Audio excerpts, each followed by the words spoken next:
I often blast on this podcast the leftism and often the sycophancy, the sheer genuflecting tone of press coverage. And this is a manifest in the White House press corps. It's an embarrassing spectacle. CNN reporters, to Jen Psaki or in some cases to Biden. How did you get so great? How are you going to defeat those evil Republicans? Now, this is really not journalism. But there is one journalist who stands out in the White House press corps, and this is Peter Doocy of Fox News. Now, this is a young guy. He's 34 years old. He's actually the son of the Fox and Friends co-host Steve Doocy. And one might think that, hey, in the Trump administration, the left-wing press was ferociously adversarial, and so no surprise now that Biden's in office, Peter Doocy, representing Fox, is going to be fiercely adversarial and shout at... But no, actually, Peter Doocy is the perfect gentleman. His questions are always well thought out. They are adversarial, but let's remember that it's the job of the press to be adversarial. I mean, why would you need a press? You would just need a public relations office if you were asking questions that elicit the information the administration wants to put out. They don't need a press corps to do that.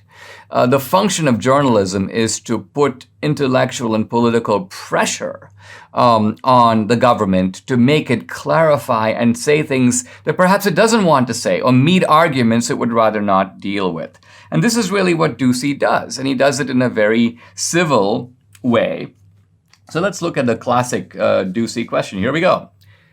Why is it that the federal government is asking vaccinated Americans to wear masks to stop the spread of COVID-19, but at the same time, federal agents are releasing COVID-19 positive border crossers into small towns in Texas? Boom. You want to fight the epidemic, you're talking about going to emergency measures to do it, and yet you're letting in all these untested COVID positive people into the country. What possible sense can that make? So, interestingly, the left doesn't like this kind of thing. They like the courtier press, and so they blast Doocy. Oh, Jen Psaki really owned Doocy. But it's not a matter of owning Doocy. It's a matter that Jen Psaki is being pressed by Doocy to answer questions that nobody else really asks.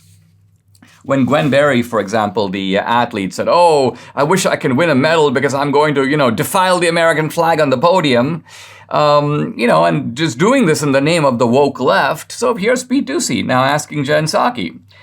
She just asked the question. She turned her back while the anthem played, says Peter Doocy. Does President Biden think that is the appropriate behavior for someone who hopes to represent Team USA?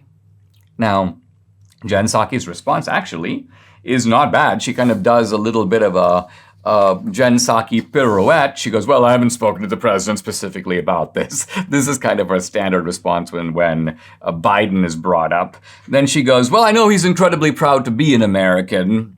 He's got great respect for the anthem. And then she says, and this is kind of her so-called owning of Pete Doocy, he would also say, of course, meaning she says Biden would say. She's actually putting words in his mouth. Biden doesn't say very much, but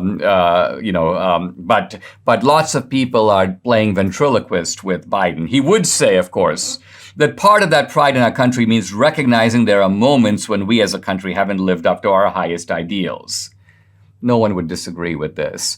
And it's a perfectly appropriate response from Jen Psaki. My point here is not to blast Jen Psaki. It's to say that asking these kinds of questions and getting the White House to respond is the essence of what journalism is. And isn't it a pity that with this full room of the White House press corps right now, in terms of real journalism, there's only one guy doing it?